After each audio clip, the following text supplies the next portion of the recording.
What's up, everybody? And today we're checking out Finnish soldiers train NATO allies in winter survival skills. This is by the NATO YouTube channel, which we've watched a couple of their videos. Very, very excited for this. There's a correlation. That's not the word I'm looking for. There is a connection between my two interests here of military stuff and survival / the outdoors. I'm right there in the middle of this Venn diagram. Very excited to watch this, which actually reminds me, I've been doing more vlogs recently, and I went to the Bushcraft Show 2026 last weekend, and I vlogged it and uploaded it. Listen, if YouTube would let me, I would do them vlogs full time. I think it's so fun going to these places and doing it.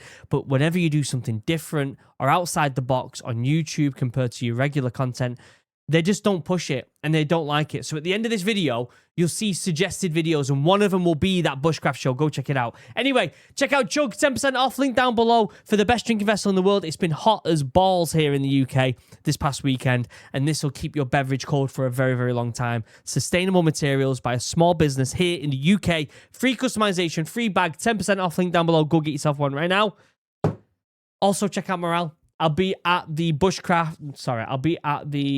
British Wild Food Festival not this weekend, but the weekend after in Shropshire in the UK. If you want to come over to the stall, say hi to me, and I'll have a morale with you. And it'll be sick. Anyway, other than that, let's pull this up. It's only a shorter video, this. So let's break it down. Let's have some fun. Slower, harder. Using a ferro rod. Your snot freezes, your sweat freezes. It's not a good time. Yeah. Cold water I've been in drills. Louisiana for the past 5 years. I have never touched a set of skis in my life. Wow. I love skiing. This Minus water 24. can be deadly, especially if it's this cold and you have to stay out for a long period of time. Everything changes. Even the way you maintain your weapons changes in this environment. Remember that. We're in Sodankylä, 120 kilometers north of the Arctic Circle. Gross. They are true extreme conditions. And we are running a basic winter course for the Finnish Army and international students. Nice.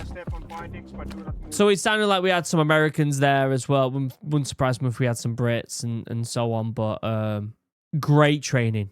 Great bit of training. We're tasked with coming out here to learn from the people who know best about what the Arctic Circle's like. United States Air Force. So that we can better train our forces, our warfighters, our pilots, our operators. 100%. Trading that knowledge, so important. Looking at between -20 and -25, maybe even down to -30 Celsius today. Oh. You're from Air Force. Yes, sir. Okay. And you are a calm Air Force guy now. Super calm. Very nice to see and very nice to hear. Get up.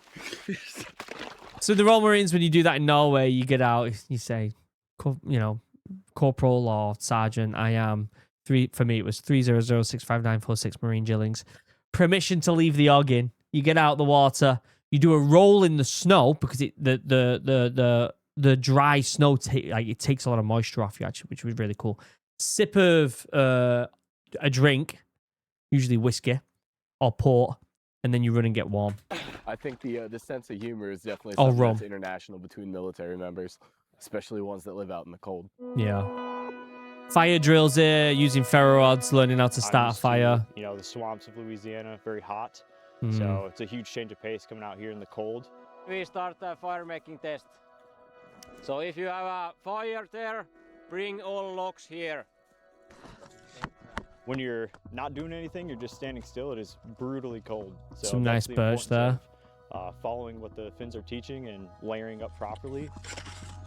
Oh, okay. He's using the sharp part of his blade there. I wouldn't recommend that. I'd actually use the back of your blade. At the end of the day, it's still steel. It's going to work. And you're just worrying about blunting your blade there. I would say it's quite unnecessary. Just use the back of your blade. It doesn't need to be like razor sharp to use a ferro rod, but you will damage your blade, so use the other side. Also knowing when to layer down on movements and different things so you're not sweating too much, which can just cause further problems. Unless the coating's going to prevent him doing it. Dense and vast. British Army. You've got lakes and streams that you can't necessarily see. Sounds like an officer. Navigate is incredibly difficult. But so far in the course, it's been just how to live Yeah, everything changes. Navigation changes dramatically. When you're looking at a map, you're going to be, for the most part, considering it's all woodland and it's all white, you can't go off certain bits of forest, etc. You have to go off the contours of the ground and what you could possibly see and how the contours overlap in certain areas. The map, the navigation is going to be much more difficult. And how to get used to this sort of environment and how cold it is constantly. Yeah. Oh, I love The skiing. plus to have soldiers from different nationalities with different backgrounds, so they can learn from each other. As we are part of British NATO, Army. for us it's important that Desert Rats. My great granddad was in the Desert Rats. other nations are also capable of surviving and fighting in these conditions. The Finns, they've been doing this their whole lives. Yeah. So I think they have a deep-rooted knowledge within their society, and what better place to learn than from the source itself. 100%. Also, that experience will be second to none for a lot of them soldiers, and they're not going to get that experience anywhere else. Really, really good video. There is an overlap, I think, and I'd love to know in the comments with you guys as well. Do you believe that the overlap between military content and kind of outdoor survival, bushcraft, how much do you think that overlaps? Because in my opinion, it's quite significant, and it's my biggest passion is the outdoor. You know that. You know that when it comes to mushroom foraging or tree identification or how to start a fire or how to fell a tree or how to create a nice bit of cover or shelter, all these things, how to collect food, how to filter water, these things I'm so passionate about, and I'd love to make more content, doing it, going up to the Highlands of Scotland, right, for a 4-day excursion and bushcraft event. I've been thinking about getting a level 4 bushcraft survival instructor course done, which is like a year-long course. These are all things that I'm genuinely really, really passionate about. Unfortunately, with YouTube, unless you do something that is exactly what you've been doing for the past 6 years, they don't push it at all. So what you'll see is somewhere at the end of this video, maybe popping up soon, there'll be a suggested video where I go to the bushcraft festival. And it was phenomenal. There were people there from Sweden, from America, all over the place. I got this beautiful, beautiful axe. Let me get a picture of it real quick. I got it from a Swedish company. Let me just show you this. Absolutely beautiful bit of kit. Stunning bit of kit. I got that. I got a few little bits here and there. My daughter got her first knife. My 5-year-old daughter got her first knife. And it was just a really, really nice weekend.